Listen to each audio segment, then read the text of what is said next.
Hey, good morning, friends. Mark Holmes here with my buddy Cowboy Jobu, and as always, thank you guys for watching, commenting, and subscribing to the Jobu Sports Report. Because without you guys, well, it just doesn't happen without you guys. And welcome to today's edition of Don't Sleep on the Dallas Cowboys, because literally, you can't sleep on the Dallas Cowboys. I'm being serious, because usually things happen late at night, middle of the night, and you wake up in the morning like, oh, damn, that happened? So that's why we started the Don't Sleep on the Dallas Cowboys report, to bring you up to speed on what happened yesterday, the middle of the night, and what to look forward to today. Well, it's kind of easy right now because, well, let's see, there's, no, that didn't happen. We've got, nothing.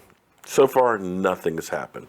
Other than, of course, we re-signed Brian Price. We ended up tagging DeMarcus Lawrence. And by the way, we are doing Friday a drawing for a Jobu t-shirt that is autographed by DeMarcus Lawrence, the last one that I have. So anybody who does a super chat has been entered, or if you end up doing a donation to our website to help support the draft, you're entered in the drawing for that. Other than that, well, it's been pretty quiet. Jerry Jones and family, they're on vacation. But we do have at least some news.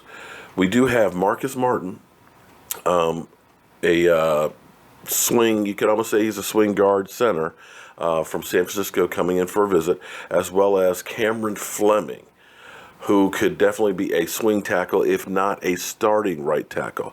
Now, the Dallas Cowboys seem to be focusing in on the offensive line. You know, me being a former lineman, hey, I can't argue with that, because when you have the big guys, they always help the little guys. The little guys don't help the big guys as much, but if you end up having that offensive line playing like it did in 2016, you have a Zeke Elliott who's there all season long, focused, and boy, does he look like he's focused right now on playing football, then you're opening up lanes, you're running the ball, you're controlling the clock, and you're going to open up the wide receivers, because teams are going to have to put 8 men in the box to try and slow down that offensive line. So I agree with that wholeheartedly in fixing the line. Fix the line, you fix the team. So the good thing about Marcus Martin is he can play center or guard. So, we can juggle the line around with it. The great thing about Cameron Fleming is he's a big guy. He's got experience blocking for Tom Brady. And if he can play as a starter at tackle, you can move Lyle Collins, who I believe is actually a better guard, because playing guard and tackle are really two different positions.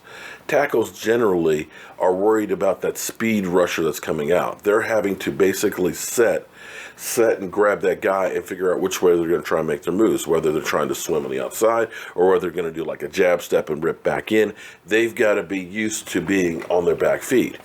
Guards, on the other hand, generally speaking, are more mobile. A guard's going to do more pulling. A guard's going to have to go to the second level and try and take on linebackers. So when you're doing trap plays, the guard is having to take that first quick step, go down the line, and deliver a blow, boom, knocking the tackle out. Or he's going to be pulling outside, leading the way for your running back. And we saw his rookie year some of the most incredible blocks, where literally he took out 2 players in one play, and literally being 20, 30 yards downfield, running with Zeke Elliott. So I, for one, would love to see him back at guard. But we'll have to see how that works out in the mix, see if, Cameron Fleming signs with the Cowboys. We're hearing that New England is still interested in re-signing him as well. And, of course, Orlando Scandrick has gone to the Washington stinking Redskins. So there's that. The funny thing, or the sad thing is the Washington Redskins don't seem to be too thrilled about it. So we'll have to see how that works out. Congratulations on, Orlando. You were here for 9 years, played really well. I'm not mad at you. Happy that you got another job, and best of luck, except when you play the Dallas Cowboys. But I was reading this article, and it really put things in perspective for me. Jean-Jacques Taylor wrote an article yesterday, and I think everybody should read that who's a Dallas Cowboy fan, because it really brings you back down to earth and realize that, as it says, the Dallas Cowboys just another franchise. We live on the 5 Super Bowl champions, the 8 times we went to the Super Bowl, the Hall of Fame players, the great stadium, and things like that. But the reality is, we have not done anything. We are just another franchise. We're one of the few teams in the NFC that have not been to the Super Bowl since we were.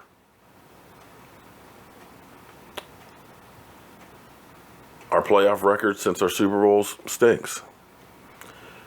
Most of the players that are in the NFL were infants when the Dallas Cowboys were relevant and winning Super Bowls. Make no mistake about it, the Dallas Cowboys made a move for Sammy Watkins. Sammy Watkins, a 4-year wide receiver that's only had 1 year where he had 1,000 yards catches and 1,000 yards in receptions. And they made a move for him because they said, hey, let's get this guy. They targeted him. They want him here in Dallas. And it might have been a possibility that Dez Bryant would have been cut because he was brought in. But he basically, the Dallas Cowboys. Really? You're nobody. You would have thought we were the Cleveland Browns.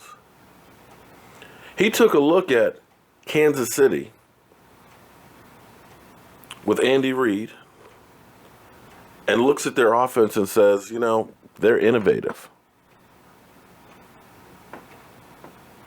They got great wide receivers there, running back. They're in the playoffs. They're winning games. They're relevant. The Cowboys, not so much. He looks around at the receiving core we got. He looks around at what we did this past year. He looks at the offense, which has pretty much been stagnant for years. It's the same offense we've been running since the 90s.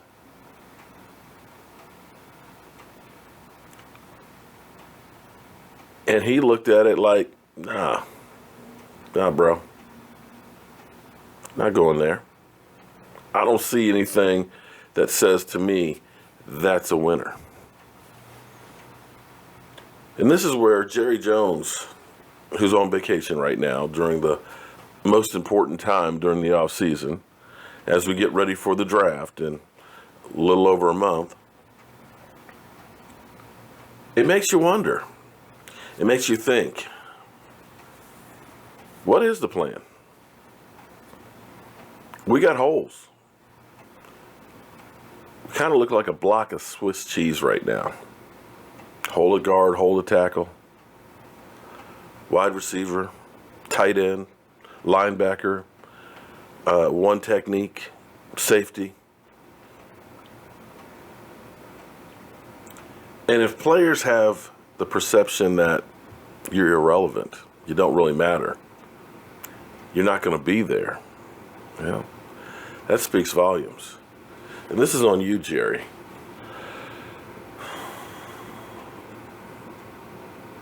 Looking at free agency, looking at the moves or lack of moves that we've made,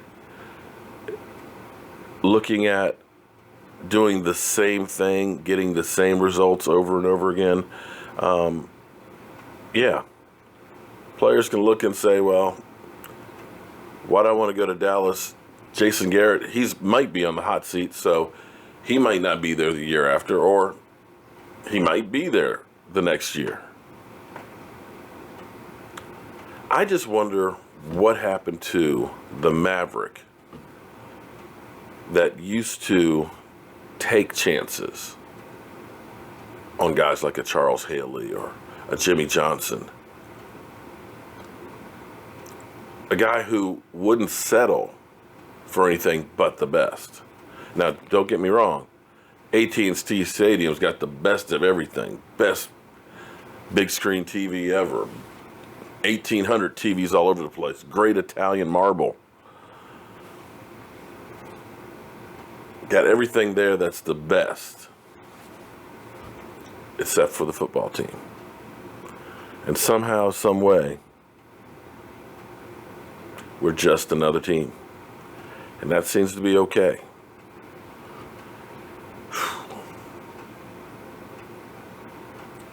Yeah, definitely read that article by Jean-Jacques Taylor. I'm Mark Holmes. This is Cowboy Jobu, hoping that we'll finally get some news, positive news for our Dallas Cowboys. And I will see you here as soon as it breaks. Have a great friends, day. Cowboy Jobu here with an unsolicited opinion on the Jobu wings. You were saying about the wings? The wings are the best I've ever had. Hands down. Awesome. Okay, well, we've been passing out our recipe. If you actually look on our YouTube channel, we have all the recipes for all this stuff on here. With the women, with the ladies. You know that. Okay, slide in a little bit here. Okay, all right, so on 3. Jay, get in there, man. Okay, we're gonna do How About Them Cowboys. Okay, all right, everybody, on 3, How About Them Cowboys? 1, 2, 3. How about them Cowboys?